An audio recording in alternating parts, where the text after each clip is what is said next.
everybody. My name is Maria Mendieta, and my talk today is about how technology can help on the against climate change.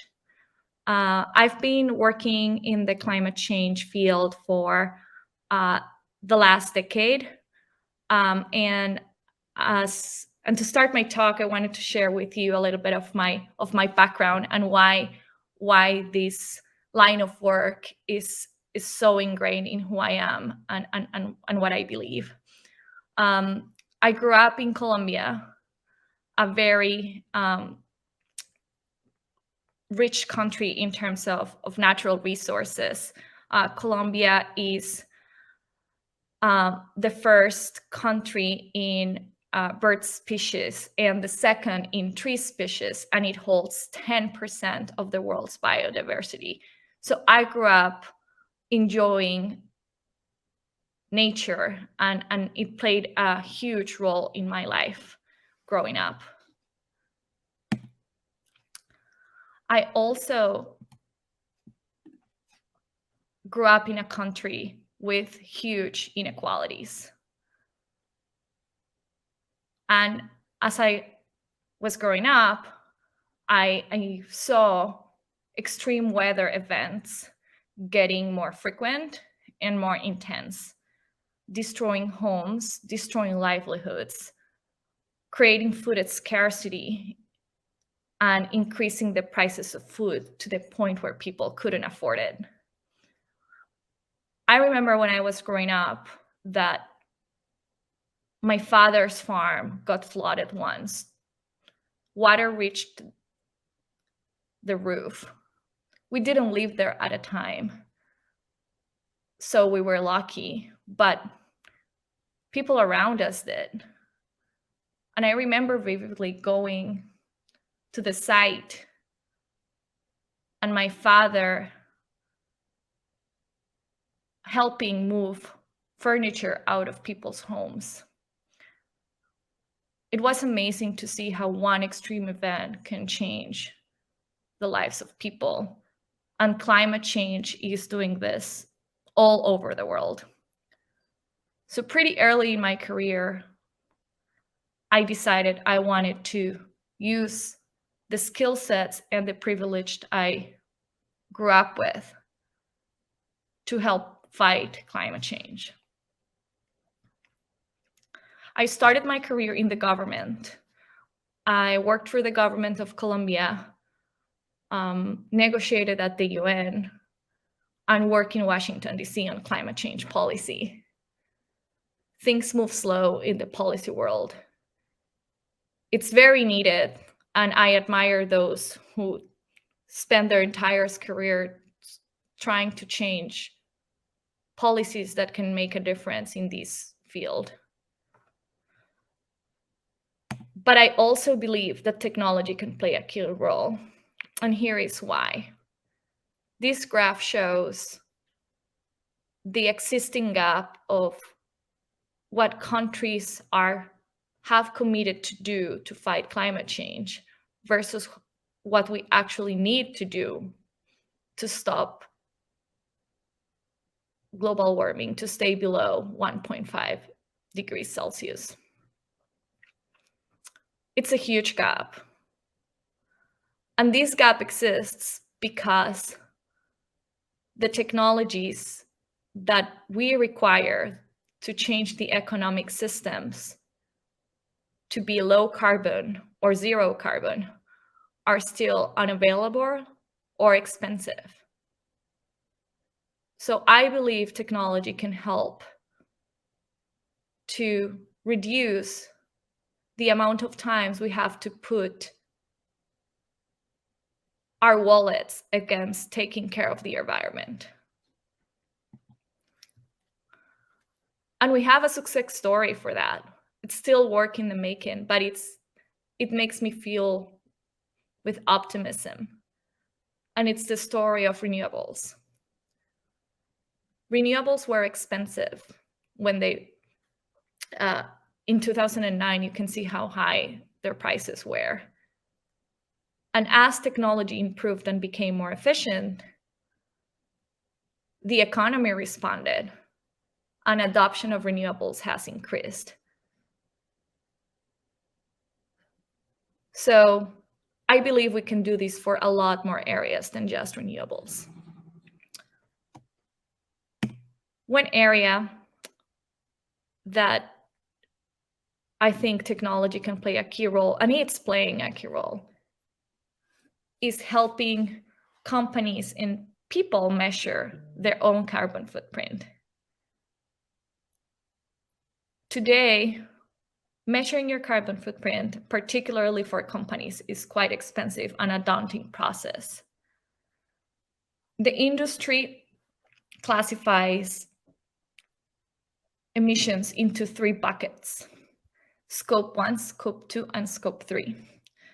Scope 1 are emissions that a company controls, like the cars they use or the machines they use to produce their goods. These are called Scope 1. Scope 2 are those emissions that are indirect but come from electricity.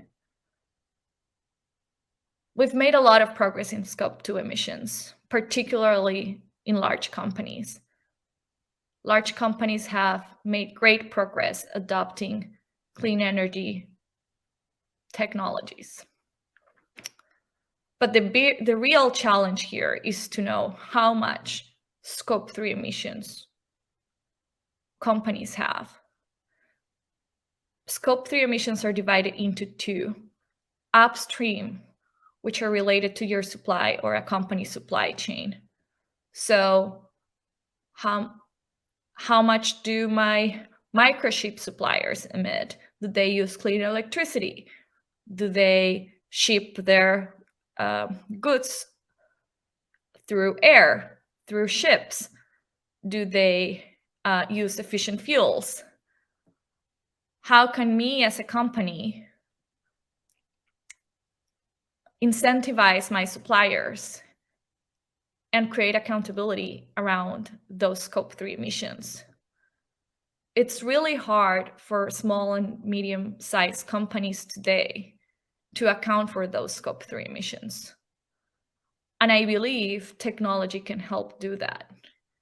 There are several companies that are starting to develop technologies using machine learning and cloud computing to try to increase the access and accuracy of these emissions estimates.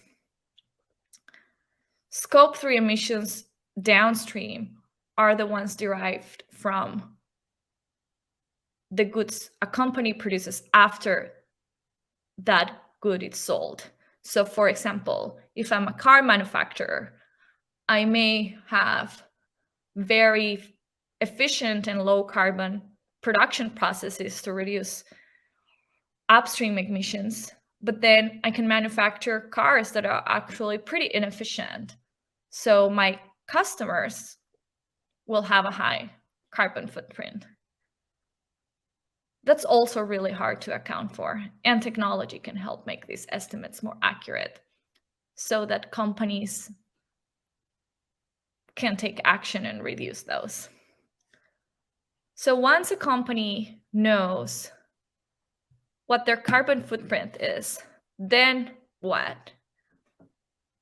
And this is what larger companies that have made big pledges around climate change have started to do, doing more carbon management, continuously to monitor their emissions and finding new technologies or new ways of doing things that will reduce their carbon footprint.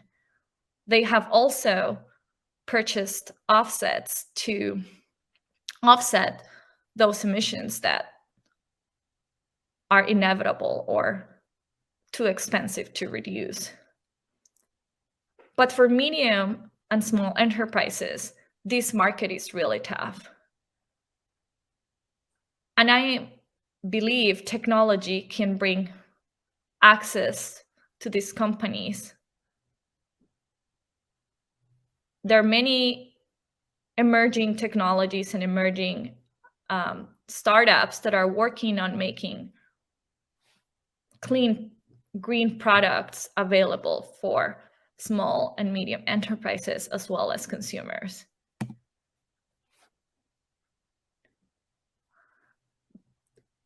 Small companies and medium companies do not have the resources to deal with all the paperwork that is required in the climate change field today. I've worked in 2 companies dedicated to help corporate buyers become cleaner through renewable energy purchases. These deals take years, cost millions of dollars, and require large teams, advisors, consultants, lawyers to get them done. I believe technology can help aggregate demand and supply in a way that makes it easier for smaller companies to be part of this market, reducing the paperwork and the amount of customization required to build these products. The consumer industry has evolved quite a bit on the sustainability areas over the past years, and I wish the same for the small business world. This slide shows how companies are embedding low carbon options and giving access to consumers to low carbon alternatives or green alternatives. It's very subtle, but the impact is very real. And it's been technology who has made it possible. And I believe if we continue to do this, the technology sector will have a significant impact on climate change. The last way I think technology can help solve the climate crisis, it's less tangible, but I believe that the technology sector's mindset and culture is a great place for green innovation to happen. Governments are not agile and are risk averse. That's the opposite of what the technology sector is. Yes, there's been a lot of greenwashing, there's been a lot of mistakes down the line that we've made trying to solve the climate crisis. But because we don't have yet the recipe for solving climate change, I believe that taking risks and being agile and being fearless about exploring new ways of solving climate change is worth pursuing. And no workforce is more prepared to take on that challenge than the technology sector. So I switched from a career in government to a career in technology because I believe that technology can bring the costs of climate change, the cost of fighting climate change down. It can increase the access to clean technologies to regular people and small and medium companies. I also believe technology can help us improve and get more accurate in our information and emissions accounting. And last but not least, I believe that technology workers and the technology way of doing things is required to innovate and find new ways that we don't know today to reduce our carbon footprint. Thank you and have a great day.